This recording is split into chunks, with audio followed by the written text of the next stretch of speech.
I've been a fan. I've been on the outside, and I've seen the Peter Swales era. I've seen Francis Lee come in as the owner.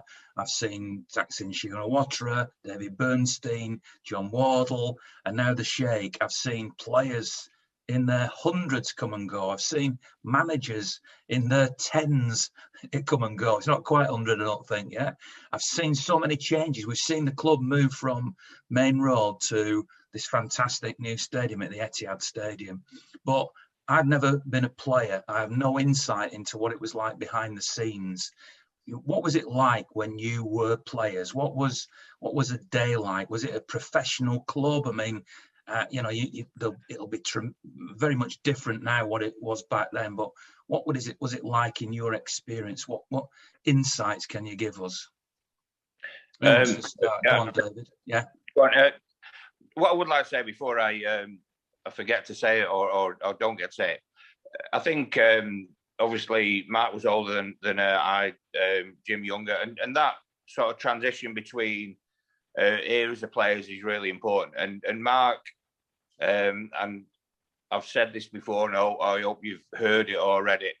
The likes of Mark Lillis and Paul Power, Dave Phillips, at a time when Peter Swales, we won the Youth Cup in '86, and I think Peter Swales just assumed that we would go on and keep the team in the old First Division as it was then, which we sadly weren't able to do. But I think we lost people like Paul Power and Mark and Dave Phillips who were, and I would say particularly Mark, was so supportive to we were just kids. We were, we were the best crop of young kids in the country. We won the FA Youth Cup, but that's a million miles away from being able to step out on Main Road at 3 o'clock on a Saturday and do the business and the sport from a Monday to Saturday from a seasoned pro like Mark was so important to us. And I always say that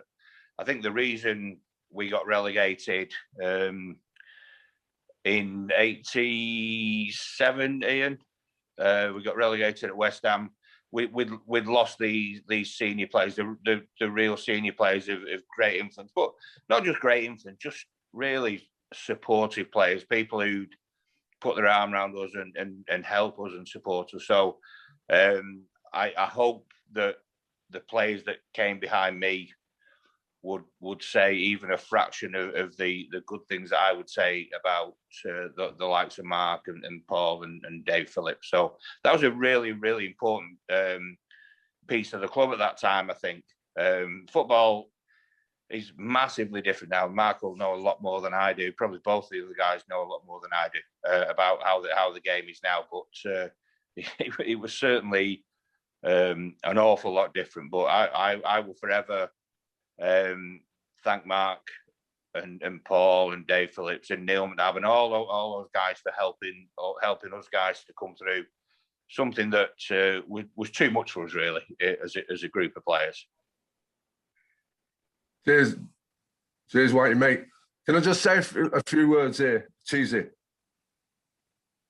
Yeah, go on. Sorry. When I come to the club and I signed for the club, it was the best day of my life. It was the best. But one of the biggest buzzes I got, obviously scored on my debut, was actually watching and doing it. I think I did a talk to the Youth Cup winning team, and I watched both legs at Stafford and at Main Road. And I remember them young lads, when I was looking at them, I would have been 26 then, and some of them would have been 17, 18, or whatever. That group of guys was so fantastic, and they were all together. And for Whitey to say that, and he remembers me and David Phillips and Paul Power. I remember playing at the Manchester Derby at Old Trafford. It was 2-2. We were 2-0 down. It went to 2-2. With a minute to go, I ended up playing centre half because Kenny Clements got carried off. I played centre half, and we got a corner with about a minute to go. And I thought, I'm going up the Stretford end and getting the winner. I was just about to set off, and Paul Power grabbed me by the throat, and he went, "Where are you going?" I went, "There, get the winner." He went, "Get back here, we've got a point, you idiot." So I just walked back, and then the whistle went, and I was gutted I didn't get my chance to get the winner against them. But Whitey, you've done, see your goals that you scored. I didn't see all the 90-odd goals you scored, but how good you was on the ball as a dribbler, fast winger. They don't see him in the game much now. You know, when they come into the academies, I was academy manager for 5 years at Huddersfield. We had a little lad in that was playing, a lad called Dwayne Holmes. He's at Derby now, and he's just gone back to Huddersfield. He was the dribbler, and they were going to get rid of him. Just before I went in, I said, "No, leave him. He's a dribbler. There's no dribblers. They can't." Yeah, but he gives the ball away too much. I said, yeah, but he dribbles and he crosses well, and he's only 14 years of age. Give him that, you know what I mean? So, but cheers for that, Whitey, mate. I really appreciate that. No, it's always been much appreciated. It's a probably even maybe not as much as it was now because of all the issues. I think we were just discussing before we came on air that it's a game where you've got to grow up very, very quickly, and getting that balance between encouragement and being over the top is really difficult. In any other walk of life, you get to the top of your profession, you're going to be probably 40. If you get there when you're 45, you've done really well. In football, you need to do that in your early 20s, and that means growing up very, very quickly. And that's, we had, as I mentioned before, Tony Buck and Glyn Pardo, and Tony was sort of I think maybe the stereotypical armed forces army type. That's kind of the way he was. And then you had Glyn, who was there to put his arm around you. But to have senior players who just showed an interest, but more importantly were there to really help you is massively important. And just the buzz that gives you particularly as a massive City fan as I was, to suddenly, I mean, 80. Well, I was there 76 at Wembley. I was there 81 at Wembley, and then suddenly 86, 87, you're within touching.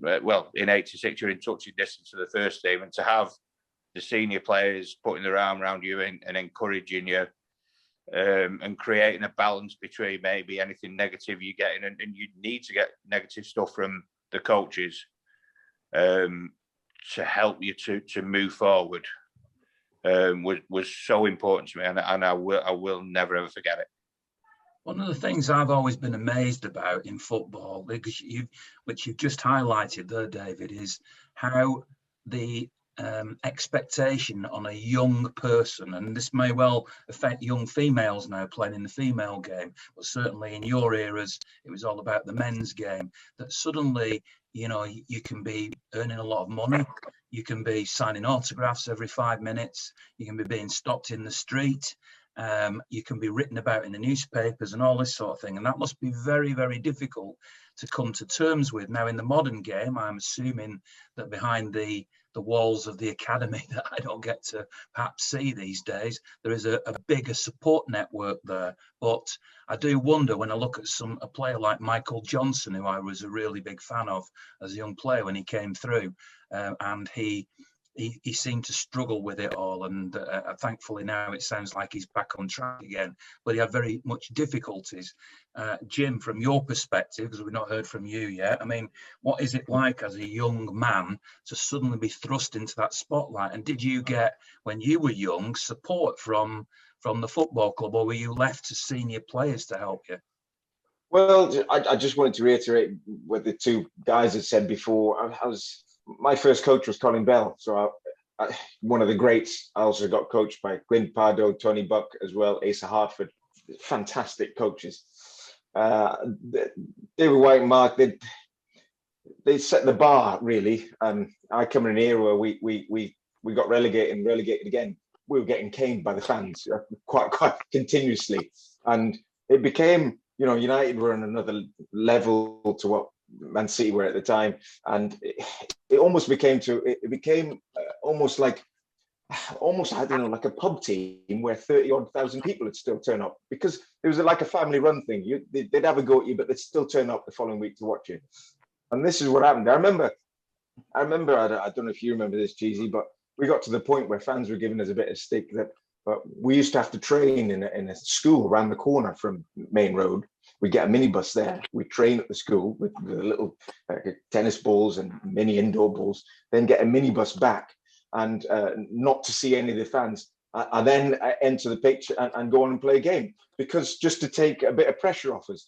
But that was, listen, it was all part and parcel of it. And these boys here had set the bar, and we lost it down a bit, but and it's on a different level right now. But I do remember coming through and seeing some of the big boys here, and funny enough, one of the things I remember the senior players saying to me is, if you don't drink, you're not going to make it. That was one of the biggest things I heard. But that was from the peers. You'd never hear that now from the Man City players. Now, if you don't drink, you ain't going to make it. But that was just the era it was in. And I remember, Asa Hartford even used to tell me that before they used to go out, and I don't know if this is the case for you guys, but they used to have, what was it, a little bottle of team spirit that used to get passed around, and they'd all have a bit of this team spirit. And it could be anything from a little brandy to a whiskey, and they'd all have team spirit. They pass it around, and things have changed massively from those days.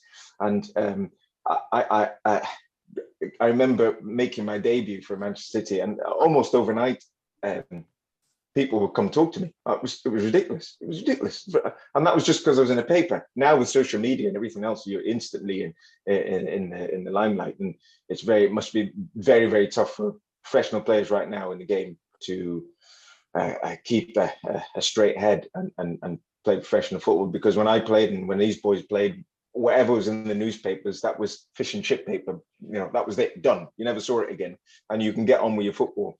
Whereas now it's there to repeat, and watch again and see what things are happening. But it's very tough as a young person to come through. I still like the old way of A, B teams and reserves before you make it through. And I remember Whitey in particular, to get close to the first team was, or to even grace the dressing room to see the players, was always a bit like, oh, there's Whitey, or there's Quinny, or and it was just a buzz. And then eventually to make it through there, it was a fantastic thing. It's different now, and I'm not sure if they've got the same kind of hunger as we did growing up, but so many things I have to deal with young players now. It's very, very tough.